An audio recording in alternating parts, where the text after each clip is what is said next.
Imagine discovering a horrifying family secret that drives a preacher to cut off his father's manhood in a fit of rage. A twisted betrayal shatters everything he believes in, and a lifetime of trust is destroyed in an instant. This is a story of a man whose faith and family were everything until a brutal truth turned his world upside down. Before we dive deeper into this chilling tale, don't forget to like, subscribe, and hit the nonfiction bell for more true crime stories from the darkest corners of human nature.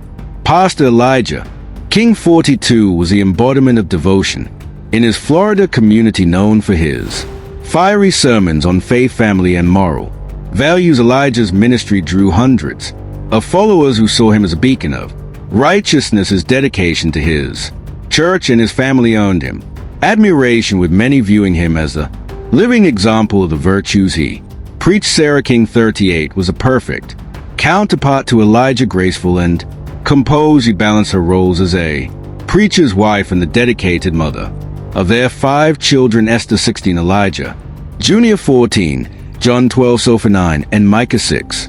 Sarah's presence in the community was constant, leading Sunday school, organizing charity drives, and supporting Elijah's ministry at every step. Together, they presented the image of a family blessed by faith, living a life others could only aspire to. At the heart of their spiritual foundation was Deacon Henry King, Elijah's 65-year-old father, a respected elder in the church. Henry had spent decades serving as a deacon and a moral compass for the congregation. His influence on Elijah's upbringing were profound. From a young age, Henry had instilled in his son a deep reverence for God, a commitment to family, and an unwavering adherence to Scripture.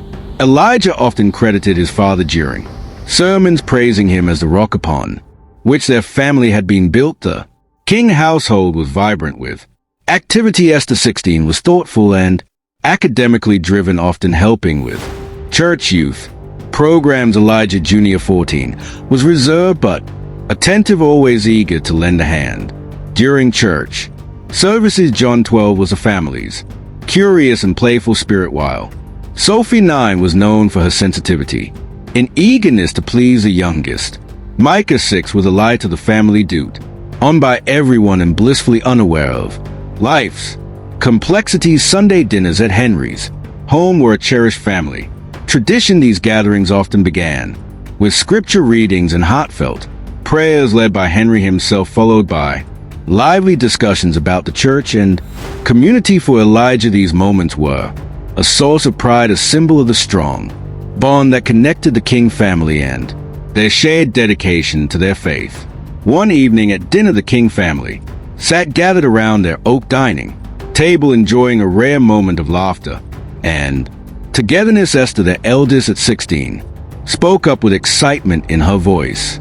"For my genealogy project at school, I thought it would be fun if we all did a DNA test. We can find out about our ancestry, maybe even find distant relatives." Her younger siblings, EJ 14, John 12, Sophie 9, and Micah 6 buzzed with excitement, chiming in with their guesses about hidden royal bloodlines or mysterious family origins. Elijah, always supportive of his children's pursuit, smiled warmly. "That sounds like a great idea. It'll be something we can all do together." Across the table, Naomi's smile faltered. She reached for her glass of water, her fingers trembling slightly. "I don't know, Esther," she said softly. "These things aren't always accurate, and they can be invasive." Her voice trailed off as she glanced at Henry, who was seated at the head of the table, his usual stern expression unchanging. "Come on, Sarah," Elijah said, brushing off her hesitation. "What's the harm? It's just a fun family activity, and it'll be good for Esther's project." He reached over and placed his hand over hers, offering her a reassuring smile. "We've got nothing to hide." Sarah looked at him for a moment, her expression unreadable, before nodding slowly. "All right," she said, her voice barely above a whisper. The children cheered as Elijah pulled out his phone to order the DNA kits. Henry gave a tight smile but said nothing, sipping his coffee in silence. A few weeks later, the results arrived. Esther eagerly gathered everyone around the computer as Elijah logged into the website. The room buzzed with excitement as they explored the Reports ancestral origins historical. Connections and distant. Relatives, but as Elijah scrolled through the results, his brow furrowed. Something didn't add up. Weighty said, leaning closer to the screen. This says I'm not a match to any of the kids. As their biological father, he laughed, nervously shaking his head. That's obviously a mistake, probably some kind of database error. Esther froze a hand, tightening around the edge of the chair. Henry's gaze flicked to Elijah, his face calm but his jaw visibly clenched. I'll reach out to the company, Elijah said, his voice firm but composed. They probably just mixed up the data. He stood from the table and kissed Esther on the top of her head. Don't worry about it. I'll get it sorted out over the next few days. Elijah contacted the genealogy company, pointing out the error in their report. He explained the issue in detail, confident they'd come back with a correction, but when their response arrived, it left him reeling. We've triple checked the results, the company representative explained over the phone. There's no mistake. The children's biological father is someone older than you, and the markers match another close relative within your submitted samples. Elijah's heart sank. He asked him to confirm again, but the answer remained the same. Hanging up the phone, he sat in stunned silence. The only possible match within the submitted samples was his father, Henry. The weight of the revelation crushed him. His mind raced back to subtle moments, Henry's frequent visits, the way Sarah had grown quiet whenever he was around, her initial resistance to the DNA test. It all began to make horrifying sense. That evening, Elijah returned home, clutching the printed DNA results. Esther was in the living room folding laundry. He threw the papers onto the table, his face a mask of fury and disbelief. Explained this, he demanded, his voice cold and sharp. Naomi's eyes darted to the papers, then to Elijah. What are you talking about? She asked, her voice trembling. The DNA results, Elijah snapped. They are saying I'm not the father of my children, but they also say there's another match in our family. Care to explain that? Sarah face paled as she clutched the back of the chair for support. There must be a mistake, she stammered. That can't be right. Elijah leaned closer, his voice rising. Don't lie to me, Sarah. I went back to the company. They verified it. There's no mistake, so I'll ask you again. Explain this. Sarah broke down, tears streaming down her face as she sank into the chair. Through sobs, she confessed to a dark secret she had kept buried for years. Early in their marriage, Henry had coerced her into a sexual relationship. His influence and authority made her feel powerless to resist, and the abuse had continued for years. All 5 of them, Sarah whispered, her voice breaking. They are all his. I didn't know how to stop it. I didn't want to destroy you. Elijah staggered back the room, spinning around him the woman he loved, the father he revered. They had shattered his life in the most personal and devastating way imaginable. He stormed out of the house, his mind a storm of rage, betrayal, and disbelief. Elijah King sat alone in his car that night, the weight of Sarah's confession pressing down on him like a physical force. His mind raised, each thought darker and more chaotic than the last. The life he had built, his faith, his family, his ministry had been a lie. His children, his pride and joy were not his.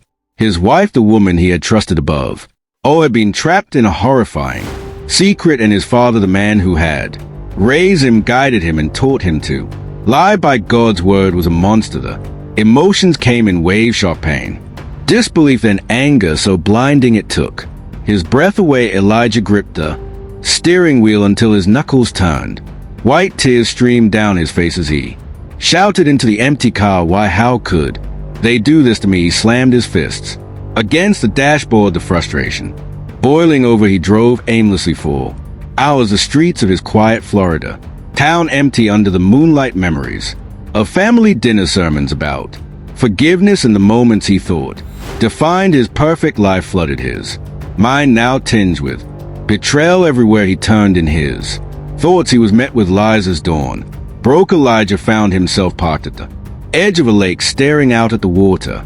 In the stillness of the morning, his pain began to transform into something colder, sharper.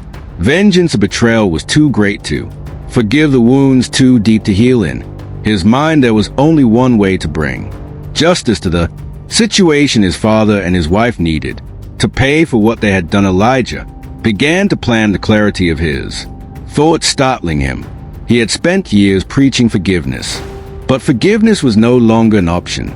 His heart, once full of compassion, now burned with a need for retribution. He replayed Sarah's confession over and over, each word fueling his resolve. When Elijah returned home, he was calm, merely so he didn't speak much to Sarah, who had spent the night crying in their bedroom. He couldn't look at his children without feeling a sharp pang of grief, knowing they weren't his, but he still loved them fiercely. That love only deepened his anger. The evening was heavy with tension. As Elijah returned home, Sarah sat alone in the living room, her tear-streaked face pale and anxious. She had spent the entire day on edge, dreading the inevitable confrontation. Elijah entered the room silently, his eyes dark and emotionless, a kitchen knife concealed in his grip. Sarah looked up, her face taunting with a mixture of fear and hope. Elijah, she whispered, her voice trembling, I know you're hurt, but we can. Don't, he interrupted, his voice low and icy. Don't you dare try to fix this with words. You destroyed everything. Sarah stood, wringing her hands as tears began streaming down her face. I was trapped, Elijah. I didn't know how to stop it. I never wanted to hurt you. Elijah's laugh was sharp and bitter, cutting through her words like the knife he gripped. You didn't want to hurt me. You let him violate our marriage, father my children, and sit at our table as if nothing was wrong. You lied to me every single day. Sarah, she fell to her knees, sobbing uncontrollably. Please, Elijah, I love you. I love you. We can fix this. Fix this. Elijah snapped, his rage finally erupting. This can't be fixed. You've condemned me to live a lie, and now you will pay for it. With a sudden savage movement, he plunged the knife into her chest. Sarah gasped, her eyes wide with shock as the blade tore through her body. Elijah's face was devoid of mercy as he pulled the knife out and struck again, this time in her abdomen. The room was filled with a sickening sound of flesh tearing and her anguished cries. Sarah tried to cool away her blood pooling on the floor, but Elijah was relentless. Each stab was fueled by years of betrayal and humiliation. You should have told me the truth, he shouted, his voice shaking with rage. You should have stopped him. When Sarah finally lay still, her body a lifeless heap on the blood-soaked carpet, Elijah stepped back, panting heavily. The inside him didn't subside, it only shifted focus. There was still one more person who needed to face. Just as the evening air was heavy as Elijah drove to Henry's house, his grip tight on the steering wheel, his mind raised with thoughts of betrayal and vengeance. The image of his lifeless wife burned into his memory. He had nothing left to lose, and justice in his eyes demanded blood. Bursting through the door, Elijah found Henry sitting at the dining table, a cup of tea in hand and his Bible open in front of him. Startled, Henry looked up. Elijah, what are you doing here? He asked, his voice tinged with confusion and a flicker of fear. Elijah didn't respond. Instead, he threw the crumpled DNA results onto the table. Explain this, he demanded, his voice low and simmering with rage. Henry's eyes darted to the paper and then back to Elijah. I don't know what this is, he said, his voice faltering. Don't you dare lie to me. Elijah snapped, his hands trembling. You've been violating Sarah for years, haven't you? You fathered my children. Henry stood, raising his hands as though to calm his son. Elijah, listen to me, it's not what you think. Don't lie, Elijah roared, his voice shaking the room. You destroyed my family.